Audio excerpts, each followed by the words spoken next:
Assalamualaikum warahmatullahi wabarakatuh. Waalaikumsalam warahmatullahi wabarakatuh.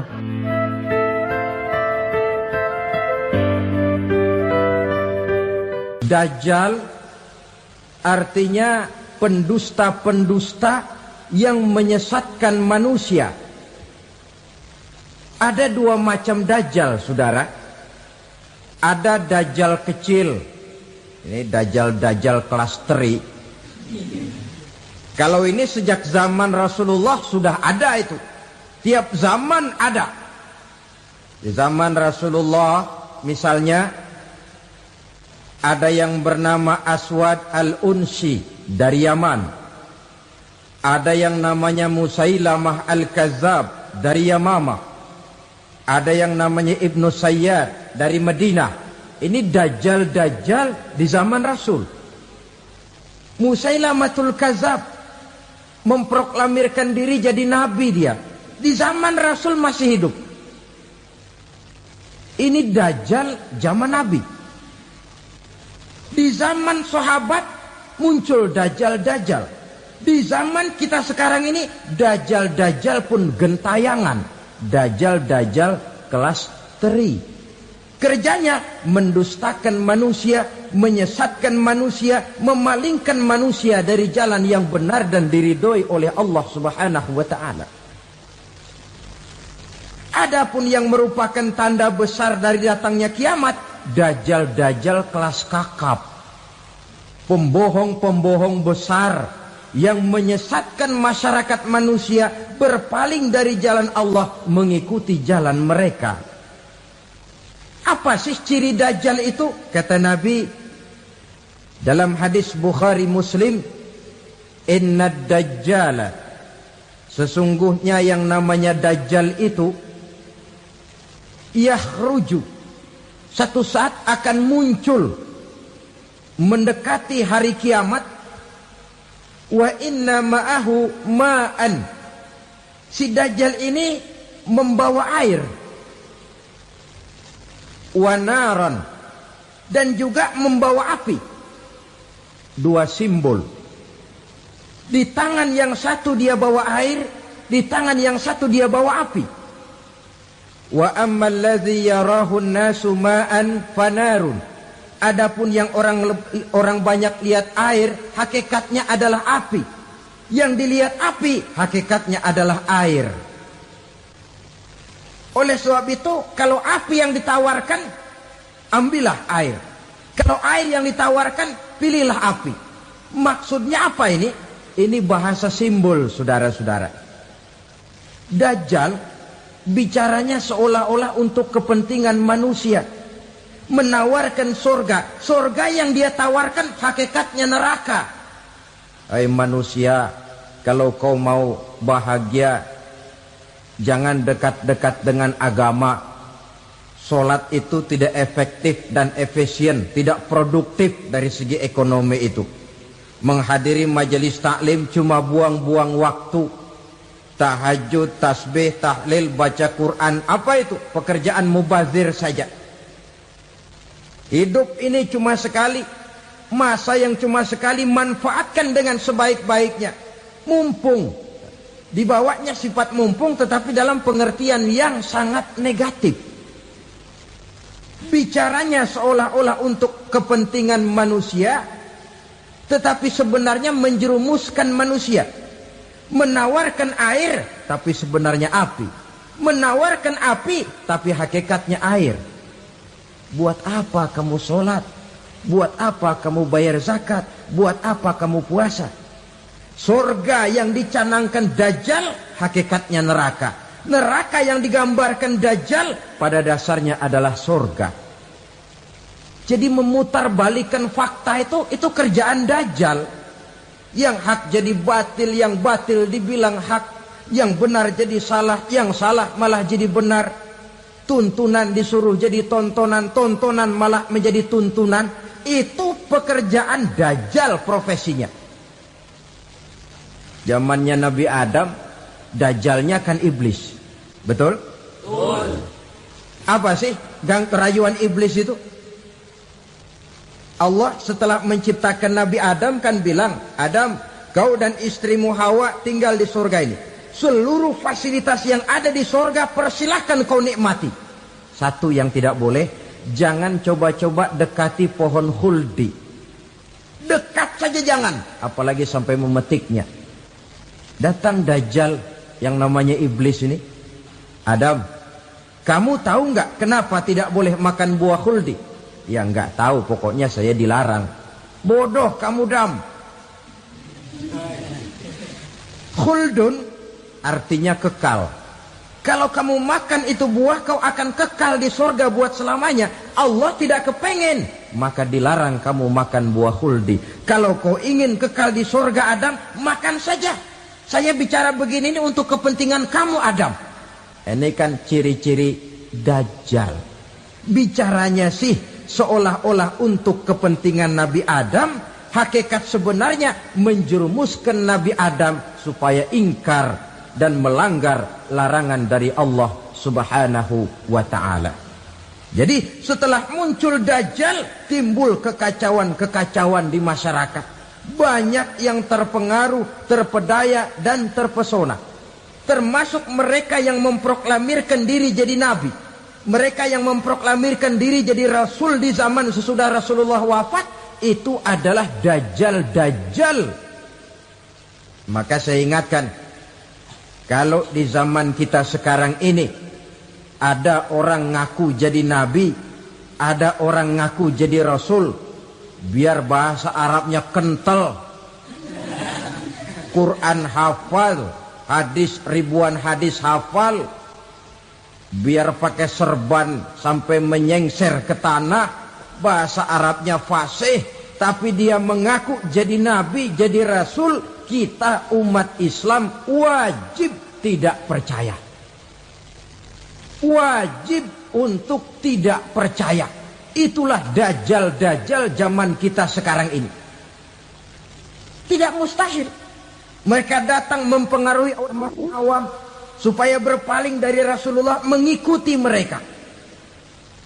Nah, di akhir zaman nanti, mendekati hari kiamat, Dajjal ini muncul. Dajjal kelas kakap, menyesatkan masyarakat manusia untuk berpaling dari Islam, mengikuti seruan mereka. Apalagi di antara datangnya kiamat itu, tanda yang besar itu, turunnya Nabiullah Isa Al-Masih, putra Maryam. Menurut berbagai hadis yang sahih, Nabi Isa Al-Masih nanti akan turun lagi. Tidak membawa risalah yang baru, tapi meluruskan risalah Islam ini yang telah banyak ditinggalkan oleh masyarakat. Bahkan ada hadis menjelaskan beliau akan membunuh Nabi, mematahkan kayu-kayu salib, lalu melaksanakan haji dan umrah mengikuti syariat Nabi Muhammad, bukan membawa agama baru. Menjadi semacam mujaddid, reformer, menyelamatkan manusia dari bisikan Dajjal. Bahkan ada riwayat yang menjelaskan bahwa Nabi Isa berhasil mengalahkan Dajjal, mengembalikan masyarakat manusia kembali kepada ajaran Islam yang datang dari Allah, dibawa oleh Rasulullah sallallahu alaihi wasallam. Dengan kata lain, turunnya Nabi Isa bukan sebagai nabi dan rasul baru, tetapi mengikuti syariat Nabi kita Muhammad sallallahu alaihi wasallam. Saudara hadirin, ibu-ibu hadirat yang saya hormati, kemudian apalagi di antara tanda-tanda besar akan datangnya kiamat itu? Keluarnya asap atau awan. Kata Nabi, inna min asrati sa'ah dukhanan yamla'u ma bainal masyriqi wal maghrib. Di antara tanda-tanda kiamat, munculnya awan antara langit dan bumi. Ini pun diperkuat dalam surah Ad-Dukhan ayat 10. Fartaqib yawma ta'tis sama' bidukhanin mubin fayughshan nas hadza azabun alim. Bagi orang-orang yang beriman, mereka biasa-biasa saja. Tapi bagi orang kufur, datangnya asap dan awan ini merupakan azab yang kelewat pedih. Barangkali sedikit mendekati gambaran tentang azab yang pedih ini, saya ingatkan alam pikiran kita kepada peristiwa yang belum lama terjadi. Pernah dengar berita bocornya reaktor nuklir di Chernobyl, Uni Soviet? Pernah dengar? Bocornya reaktor nuklir di Chernobyl yang mengakibatkan ratusan bahkan sangat mungkin ribuan nyawa. Cuma satu reaktor. Bagaimana kalau seluruh cadangan nuklir yang dimiliki oleh para negara adik kuasa ini diledakkan? Bahkan yang konon menurut catatan, cadangan nuklir yang dimiliki bersama oleh Amerika dan Rusia sekarang ini sudah sanggup memusnahkan 6 miliar manusia. 1,5 kali lebih banyak dari jumlah manusia yang nongkrong di permukaan bumi ini. Saudara-saudara hadirin yang saya hormati, lalu saat mendekati hari kiamat, apalagi tandanya? Setelah Nabi Isa wafat, pada saat turunnya yang kedua kali, lalu Allah meniupkan angin sejuk. Semua orang-orang beriman, orang-orang baik wafat. Sehingga penghuni bumi ini cuma tinggal lagi terdiri dari orang-orang kafir.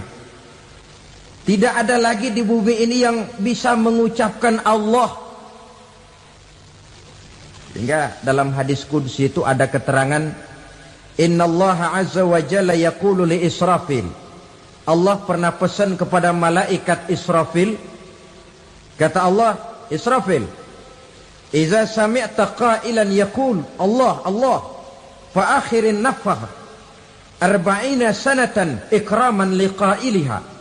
Hai Israfil, apabila kau dengar di permukaan bumi masih banyak orang yang mengucapkan Allah Allah, maka tunda sangkakala kiamat itu 40 tahun. Untuk apa? Ikraman liqailiha, menghormati orang yang mengucapkan Allah Allah itu. Wah, jadi karena sekarang masih banyak yang mengucapkan Allah, besar hatilah kita, masih jauh kiamat itu. Tapi jangan lupa, kiamat pribadi, kiamat kecil itu yang gak kita sangka-sangka. Ajal datang mencabut nyawa, itu kiamat pribadi. Dan itu yang pasti kita hadapi. Dan itu yang membuat kita tidak boleh bersikap main-main di dalam kehidupan sekarang ini. Saudara hadirin yang saya hormati, tidak ada lagi orang-orang muslim. Seluruh penduduk dunia ini kafir. Lalu terciptalah struktur sosial yang berlandaskan prinsip hidup semau gue. Bakal terjadilah prinsip di mana yang kaya menyantap yang miskin, yang kuat menindas yang lemah. Hidup sudah bagaikan di rimba belantara. Berlaku hukum rimba, siapa yang kuat dia yang menang, siapa yang lemah menjadi mangsa. Timbul kekacauan, maksiat merajalela, munkarat menjadi-jadi. Sehingga isi bumi ini penuh dengan segala macam perbuatan dosa. Tidak ada perlunya lagi alam diperpanjang temponya. Datang saat yang sudah dijanjikan oleh Allah Azza wa Jalla. Maka terjadilah yang disebut kiamat kubra. Kiamat besar, kiamat ancur-ancuran. Bagaimana kejadian ini dimulai? Dalam surah Az-Zumar ayat 68, Allah subhanahu wa ta'ala berfirman, wa nufikha fis suri fasa'iqa man fis samawati wa man fil ardi illa man sya'allahu. Maka manakala ditiuplah sangkakala, terkejutlah seluruh yang ada di langit dan seluruh yang ada di bumi. Bila saat kiamat datang, Allah perintah malaikat Israfil, Israfil, tiup sangkakalamu. ditiuplah sangkakala oleh malaikat Israfil. Yang akibat daripada tiupan itu, seluruh yang ada di langit, seluruh yang ada di permukaan bumi terkejut. Yang ada di langit siapa? Malaikat kan. Bayangin aja kalau malaikat kaget, apalagi kita. Terkejut seluruh makhluk yang ada di bumi, yang ada di langit mendengar suara sangkakala itu. Bunyinya tidak sanggup kita bayangkan dahsyatnya. Ledakan nuklir, ledakan neutron, belum apa-apa ketimbang bunyi sangkakala malaikat Israfil ini. Nah, lalu mendengar bunyi sangkakala ini, gemparlah makhluk, kacaulah alam. Bumi gempa, planet-planet bertabrakan, gunung meletus, air laut tumpah ke darat, angin topan bertiup, halilintar menyambar. Lalu semua yang bernama hidup mati total. Mati bareng tanpa persiapan. La haula wala quwata illa billah. Saya kadang-kadang dalam tafakur bermohon, ya Allah, mudah-mudahan saya enggak nemuin kiamat beneran. Ngeri. Tidak bisa kita bayangkan macam apa suasana seperti itu. Allah saja banyak memberikan gambaran, misalnya Al-Qari'ah, wa mal qari'ah, wa ma adraka mal qari'ah. Kejadian yang menggemparkan. Tahukah kamu apa kejadian yang menggemparkan itu? Yauma yakunun nasu kal farasil mabsus wa takunul jibalu kal ihnil manfus. Pada saat itu manusia berterbangan bagai kupu-kupu. Gunung berterbangan seperti kapas ditiup angin. Gunung saja macam kapas, konon lagi manusia. Kematian total, mulai semut sampai gajah mati, jin mati, iblis mati, malaikat mati. Malaikat saja mati. Saudara hadirin yang saya hormati, kematian total yang tanpa persiapan. Orang bilang, Pak, kalau mati bareng begitu yang repot malaikat maut dong ya. Cabut sana, cabut sini. Itu kalau menurut logika kita. Mestinya begitu menurut logika. Tapi logika juga yang nggak perlu serepot itu. Sebab untuk mematikan listrik di wilayah DKI, di wilayah Jakarta, nggak perlu tiap rumah didatengin, matiin, ya lama. Cukup dari kantor pusatnya saja PLN tekan satu tombol, gelaplah seluruh Jakarta. Saudara hadirin yang saya hormati, kematian total.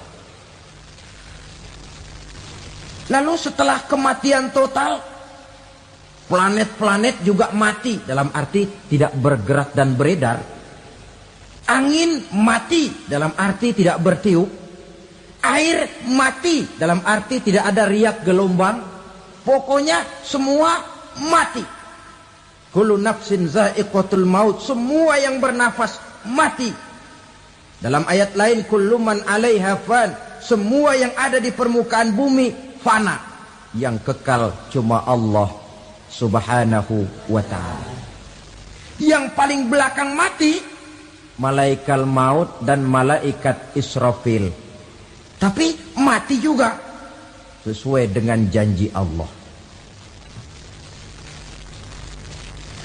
10 lamanya. Tidak dijelaskan oleh Abi Hurairah 40 jam, apa 40 hari, apa 40 tahun. Hadis-hadis cuma menyebutkan 40 saja. Sunyi alam. Yang tinggal cuma Allah saja lagi. Ketika itu Allah berseru-seru, katanya, limanil mulkul yauma. Siapa para penguasa hari ini? Mana itu raja-raja dan penguasa yang dulu mengaku jadi Tuhan? Fir'aun. Mana Fir'aun sekarang?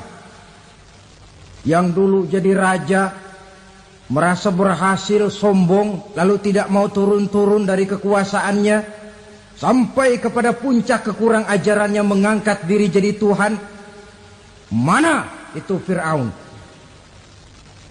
Namrus. Mana sekarang Namrus? La ilaha illa ana. Ternyata tidak ada Tuhan lain selain daripada aku, kata Allah. Proses kemudian, saudara-saudara, turunlah hujan dari langit. 40 lamanya hujan itu. Tidak jelas juga 40 jam apa 40 hari. Setelah air turun membasahi, datanglah tiupan sangkakala yang kedua. Semua yang bernama mati bangkit dari kuburnya masing-masing. Ini yang disebut Yaumul Ba'thi, hari kebangkitan. Allahu Akbar. Pada saat kita bangkit dari kubur kita masing-masing, kumpul di padang mahsyar namanya. Bayangin aja, saya sendiri nggak sanggup bayangin. Manusia sejak zaman Adam sampai zaman kiamat kumpul bareng di tempat sama. Berapa banyaknya itu?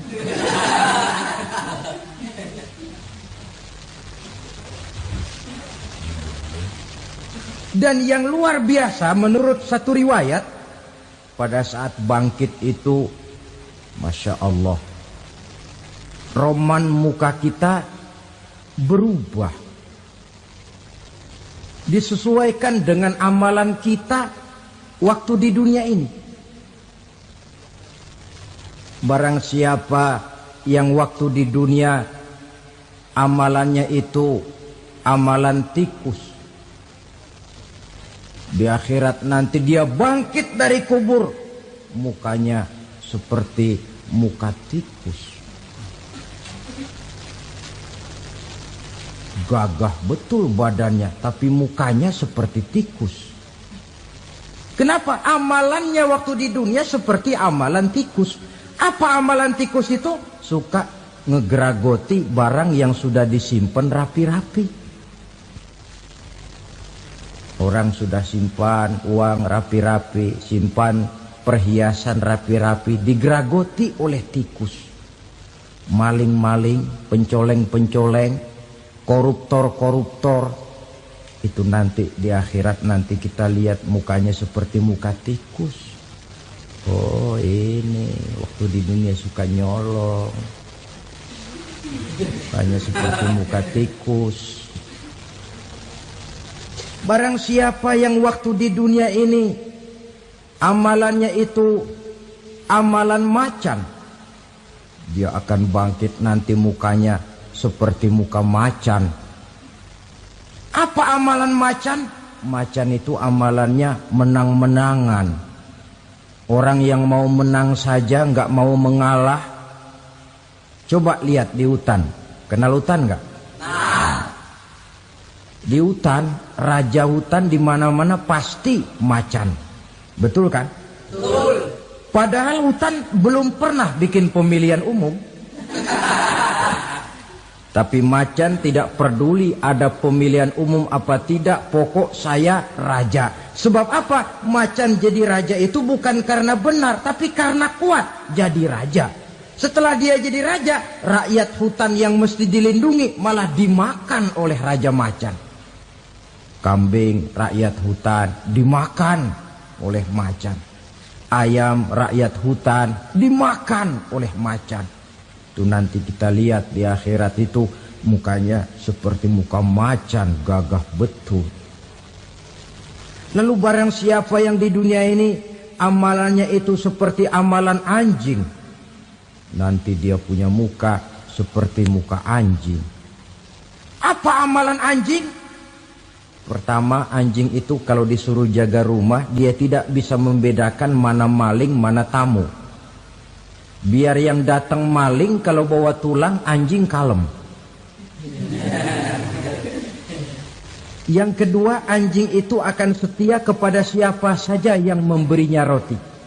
Siapa yang memberinya roti, itulah majikannya. Apa kata majikannya, pasti dia laksanakan. Soal benar atau salah, dia tidak peduli. Setelah anjing dapat roti, dia tidak punya pilihan lain kecuali bilang, abdi mah kumaha juragan wae ayeuna mah.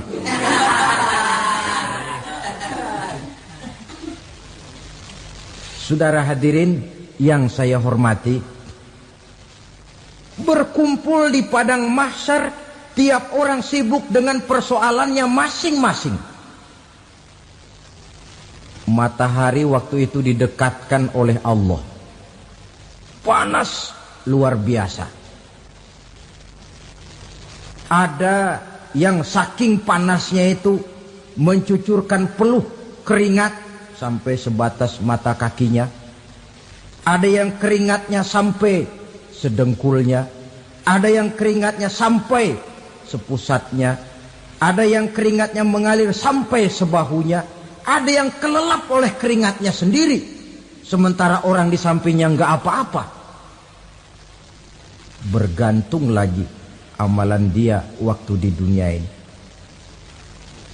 Saudara-saudara, sebagian orang dalam kepanikan padang mahsyar berombong-rombong datang mereka menghadap Nabi Adam. Ya Adam, anta abal bashar. Hai Adam, Tuhan adalah bapak moyang manusia. Kami sebentar lagi akan disidang, dimintakan pertanggungan jawab. Tolonglah kami, hai Adam. Kata Nabi Adam, jangankan nolongin sampean, saya sendiri tanggung jawab di hadapan Allah ketika dulu tidak boleh makan khuldi, saya serobot. Sudahlah, urus diri masing-masing saja, nafsi. Begitu kata Nabi Nuh, begitu kata Nabi Ibrahim.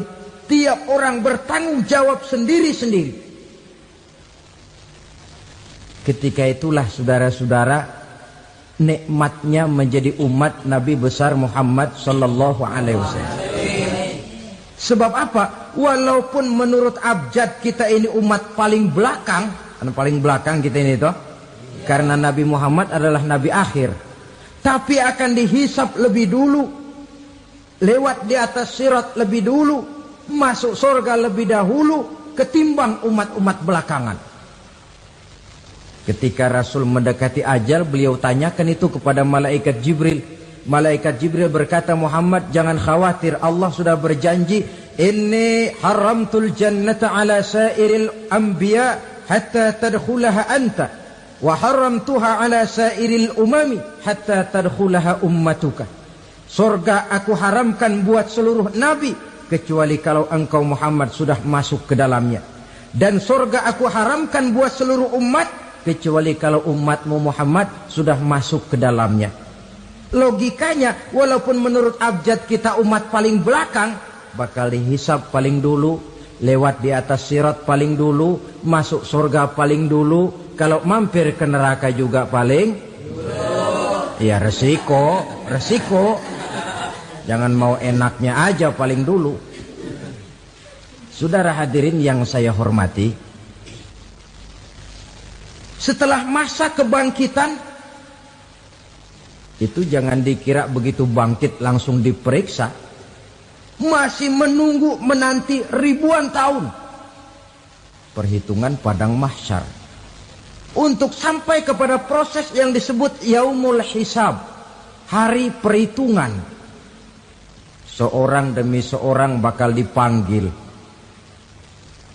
Bayangkan saja, kita se-RT saja di absen, kadang-kadang perlu waktu lama. Ini manusia sejak zaman Nabi Adam sampai datang hari kiamat, satu demi satu disidang di hadapan Qadhi Rabbul Jalil. Status sosial copot sudah waktu itu.